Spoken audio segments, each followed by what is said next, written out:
एक एडल्ट के तौर पर जब भी हम किसी उपलब्धि का श्रेय लेते हैं, तो ये एक इंटेलेक्चुअली एम्बैरेसिंग सिचुएशन होती है। ऐसा सैम हैरिस अपने वेकिंग अप ऐप में कहते हैं और मैं पूरी तरह से इस बात से उनसे अग्री करता हूँ। अगर आप ध्यान से बैठ के सोचें, तो आपको ये पता चलेगा कि आप जिस घर में पैदा हुए, जिस रिलीजन में पैदा हुए, जिस देश में पैदा हुए, जिस सोसाइटी में आए, उसमें आपका योगदान बहुत कम है। ये एक सिर्फ जेनेटिक लॉटरी है। जब आप छोटे होते हैं और आप अपनी उपलब्धियों के लिए श्रेय लेना चाहते हैं, तो वो बात समझ में आती है।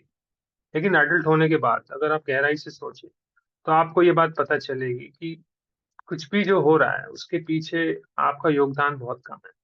स्कूल में आपके कौन से टीचर मिले, आपको कौन से माँ-बाप मिले, उन्होंने आपको क्या ज्ञान दिया, उससे आप कहाँ पहुँचे जीवन में, ये सारी चीज़ें एक महज़ एक कोइंसिडेंस है। आप फ़र्ज़ कीजिए जब आप कोई गलती करते हो, तो आपका फर्स्ट रिएक्शन ये होता है कि आप एक्सक्यूज़ देना शुरू करते हो उसके लिए, कि उस समय मेरी मनोदशा ठीक नहीं थी, अ, या 50 और कारण आप बताते हो जिसकी वज़ह से आपने वो गलती की। हमारा एटीट्यूड जब हम कुछ अच्छा करें भी तो सेम होना चाहिए। ये चीज़ जो हुई है उसके लिए मैं पूरी तरह ज़िम्मेदार नहीं। उसमें भी मेरी मनोदशा है, उसमें भी बाकी लोग हैं जिन्होंने अपना योगदान दिया है। लेकिन क्योंकि हमारा एक ईगो होता है और हम कैदी होते हैं रेपुटेशन के, तो कोई भी अच्छी चीज़ जो होती है उसका हम श्रेय लेना बहुत जल्दी से चाहते हैं, और कोई भी गलत चीज़ हो तो उसके लिए हम तुरंत बहुत सारे एक्सक्यूज़ेज़ निकालते हैं।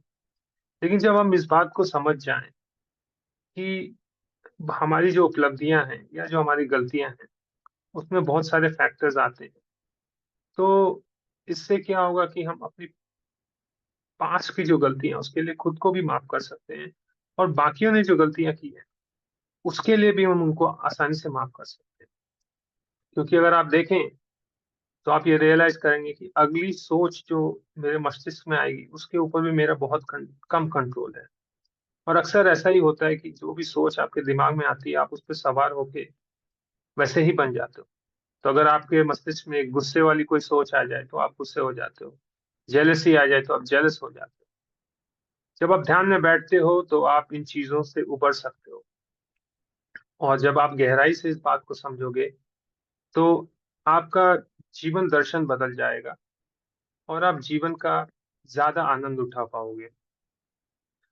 मैं उम्मीद करता हूँ कि इस वीडियो से आपको थोड़ी प्रेरणा मिलेगी कि आप योग को और ध्यान को अपने जीवन का हिस्सा बनाएँगे। तो जैसा मैं हमेशा कहता हूँ, इसकी शुरुआत आप 10 मिनट से कर सकते हैं, और फिर एक ऐसा समय आएगा जिसमें ध्यान का समय और बाकी जीवन के अंतर में की सारी सीमाएँ मिट जाएँगी।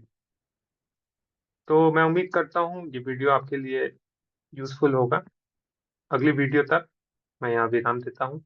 आपका बाकी का दिन अच्छा गुज़रे। धन्यवाद।